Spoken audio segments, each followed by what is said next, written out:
तो इतिहास में एक ऐसा दौर है जिसे अक्सर भारत का स्वर्ण युग या गोल्डन एज कह दिया जाता है। ये दौर है गुप्त साम्राज्य का, जो मोटे तौर पर आप कह सकते हैं 320 से 550 ईस्वी तक चला। पर क्या ये उपाधि, ये जो टाइटल है, सच में सटीक है? चलिए आज इसी बात की गहराई से पड़ताल करते हैं। लेकिन इससे पहले कि हम आगे बढ़े, एक सवाल है जो बहुत जरूरी है। आखिर किसी भी दौर को गोल्डन एज बनाता क्या है? क्या सिर्फ लड़ाइयां जीतना, या फिर कला, विज्ञान, कल्चर, इन सब का विकास? इस सवाल को ना दिमाग में रखकर चलिए हम आगे बढ़ते हैं। अच्छा, तो कहानी शुरू होती है इस साम्राज्य की नींव से। देखिए, मौर्य साम्राज्य जब खत्म हुआ ना, तो उसके बाद भारत में एक तरह का पॉलिटिकल वैक्यूम आ गया था। मतलब देश छोटे छोटे राज्यों में बटा हुआ था, सब आपस में लड़ रहे थे। और ठीक इसी माहौल में गुप्त वंश का उदय होता है। अब मजे की बात यह है कि गुप्त वंश के जो पहले राजा थे, जैसे श्रीगुप्त और उनके बाद घटोत्कच, वो असल में आज़ाद राजा नहीं थे। वो तो कुषाणों के अंडर काम करने वाले सामंत थे, मतलब फ्यूडल लॉर्ड्स। और कुषाण उस वक्त नॉर्थ इंडिया की एक बड़ी पावर थे। असली गेम चेंजर थे चंद्रगुप्त प्रथम। उन्होंने ही सही मायनों में साम्राज्य को आज़ाद करवाया, और इसीलिए उन्हें ही इसका असली फाउंडर माना जाता है। तो सवाल यह है कि गुप्तों ने ऐसा क्या अलग किया? उनकी सबसे बड़ी खासियत थी उनकी स्ट्रैटेजी। देखिए, ऐसा माना जाता है कि गुप्त शायद वैश्य वर्ण से आते थे, तो उन्हें अपनी सोशल स्टैंडिंग, अपनी सामाजिक प्रतिष्ठा बढ़ाने की जरूरत थी। और इसके लिए उन्होंने एक बहुत ही स्मार्ट तरीका निकाला, शादियां। उन्होंने मैट्रिमोनियल अलायंसेस को अपने तुरुप के इक्के की तरह इस्तेमाल किया। ये पूरी स्ट्रैटेजी यहां एक नज़र में समझी जा सकती है। देखिए, पहला कदम उठाया चंद्रगुप्त प्रथम ने। उन्होंने लिच्छवी राजकुमारी कुमार देवी से शादी की, जो एक बहुत ऊंचे क्षत्रिय कुल से थीं।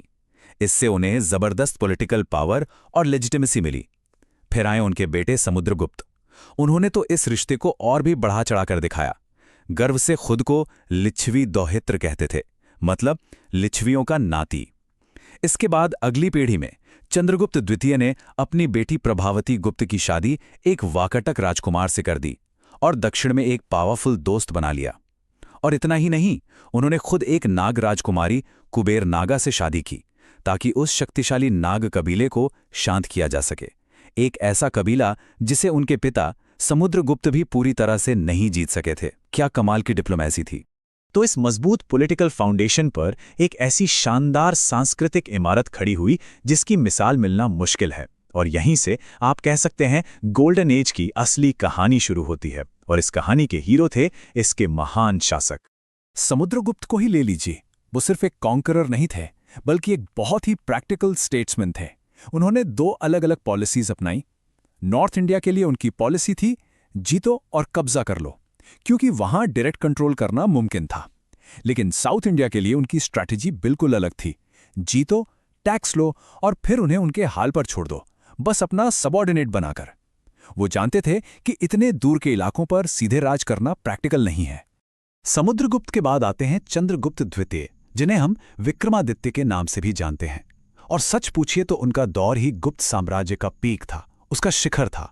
उन्होंने वेस्टर्न इंडिया से शक शासकों का नामो निशान मिटा दिया, जो सदियों से वहां जमे हुए थे, और अपने साम्राज्य को पावर और प्रॉस्पेरिटी की एक अलग ही ऊंचाई पर ले गए। चंद्रगुप्त द्वितीय का जो दरबार था ना, वो इतिहास के सबसे फेमस दरबारों में से एक है। क्यों? क्योंकि वहां 9 ऐसे विद्वान थे जिन्हें नवरत्न या 9 जेम्स कहा जाता था। सोचिए, एक ही जगह पर कालिदास जैसे महान कवि, अमर सिंह जैसे डिक्शनरी बनाने वाले, धन्वंतरी जैसे मेडिसिन के मास्टर और वराह मेहल जैसे ब्रिलियंट एस्ट्रोनॉमर, सब एक साथ। ये दिखाता है कि उस दौर में आर्ट और साइंस को कितनी ज्यादा वैल्यू दी जाती थी। और इन नवरत्नों में भी कालिदास का नाम तो सबसे ऊपर आता है। उन्हें भारत का शेक्सपियर भी कहा जाता है। उन्होंने संस्कृत में ऐसे ऐसे मास्टरपीस लिखे, जैसे अभिज्ञान शाकुंतलम नाटक और मेघदूत जैसी कविताएं, जो आज भी सदियों बाद भी लिटरेचर के खजाने माने जाते हैं। अब आते हैं इस दौर के एक ऐसे कंट्रीब्यूशन पर जिसने सचमुच दुनिया को हमेशा हमेशा के लिए बदल दिया, और वो है जीरो। जी हां, शून्य का कॉन्सेप्ट। यही वो कॉन्सेप्ट है जिस पर आज का पूरा मॉडर्न मैथ और साइंस टिका हुआ है, और ये इसी गोल्डन एज की देन है। और इस जीरो के रेवोल्यूशन के पीछे जिस जीनियस का दिमाग था, वो थे महान आर्यभट्ट। उन्होंने सिर्फ जीरो और डेसिमल सिस्टम ही नहीं बनाया, बल्कि पाई की वैल्यू भी कमाल की एक्यूरेसी के साथ कैलकुलेट की। और रुकिए, ये तो बस शुरुआत है। उन्होंने सदियों पहले ये बता दिया था कि पृथ्वी गोल है और अपनी एक्सिस पर घूमती है। इतना ही नहीं, उन्होंने सोलर और लूनर एक्लिप्स यानी सूर्य और चंद्र ग्रहण के पीछे की साइंटिफिक वजहें भी समझाईं। और इस पूरे इंटेलेक्चुअल माहौल को सपोर्ट करने के लिए थी नालंदा जैसी महान यूनिवर्सिटीज। ये सिर्फ पढ़ने पढ़ाने की जगह नहीं थी, बल्कि ये एक मैग्नेट की तरह थी जो पूरी दुनिया से स्कॉलर्स को खींच कर लाती थी। लोग दूर दूर से यहाँ मैथ, मेडिसिन, फिलॉसफी और एस्ट्रोनॉमी पढ़ने आते थे। अच्छा, तो इतना सब कुछ हो रहा था, आर्ट, साइंस, लिटरेचर। लेकिन एक सवाल मन में आता है, इन सब के लिए पैसा कहाँ से आ रहा था? जाहिर है, इसका जवाब है एक बहुत ही मजबूत और प्रॉस्परस इकोनॉमी। उनकी इकोनॉमी की ताकत का अंदाजा आप उनके सिक्कों से लगा सकते हैं। गुप्तों ने बड़ी तादाद में सोने के सिक्के चलाए, जिन्हें दीनार कहते थे। ये रोमन सिक्कों से इंस्पायर्ड थे। और एक फैक्ट बताता हूं, प्राचीन भारत में सबसे ज्यादा सोने के सिक्के गुप्तों ने ही जारी किए थे। सोने के अलावा उन्होंने चांदी के सिक्के भी चलाए, जिन्हें रुपया कहा जाता था, खासतौर पर गुजरात जैसे वेस्टर्न इलाकों में ट्रेड के लिए। और ये सिक्के सिर्फ पैसे नहीं थे, बल्कि कला के बेहतरीन नमूने भी थे।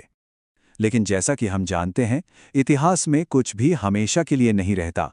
हर बड़े साम्राज्य का अंत होता है और हर गोल्डन एज भी कभी न कभी खत्म होती है। तो चलिए अब समझते हैं कि गुप्त साम्राज्य का पतन कैसे हुआ। तो ये पतन रातों रात नहीं हुआ, ये एक धीमी प्रक्रिया थी। करीब 455 ईस्वी में आखिरी महान गुप्त राजा स्कंदगुप्त ने हूणों के एक बड़े हमले को तो कामयाबी से रोक दिया, लेकिन उनके बाद जो राजा आए वो उतने काबिल नहीं थे। फिर 6ठी शताब्दी की शुरुआत में हूणों ने फिर से जोरदार हमले किए और इस बार उन्होंने साम्राज्य की कमर ही तोड़ दी। और ऊपर से अंदरूनी लड़ाइयां भी शुरू हो गई। मालवा के यशोवर्मन जैसे लोकल पावरफुल राजा उभरने लगे और इन सब ने मिलकर इस महान साम्राज्य को टुकड़ों में बांट दिया। तो चलिए घूम फिरकर वापस अपने पहले सवाल पर आते हैं। इसमें कोई शक नहीं कि गुप्त काल साइंस, आर्ट और लिटरेचर के लिहाज से एक जबरदस्त दौर था, कमाल का युग था। लेकिन क्या ये गोल्डन एज वाकई समाज के हर इंसान के लिए गोल्डन था? जब हम उसी दौर में शूद्रों की हालत या फिर छुआछूत के बढ़ने के बारे में पढ़ते हैं, तो इस सवाल पर दोबारा सोचना पड़ता है। इतिहास कभी भी ब्लैक एंड व्हाइट नहीं होता है ना, और शायद यही सबसे बड़ा सबक है। ये एक ऐसा सवाल है जिस पर सोचना बहुत जरूरी है।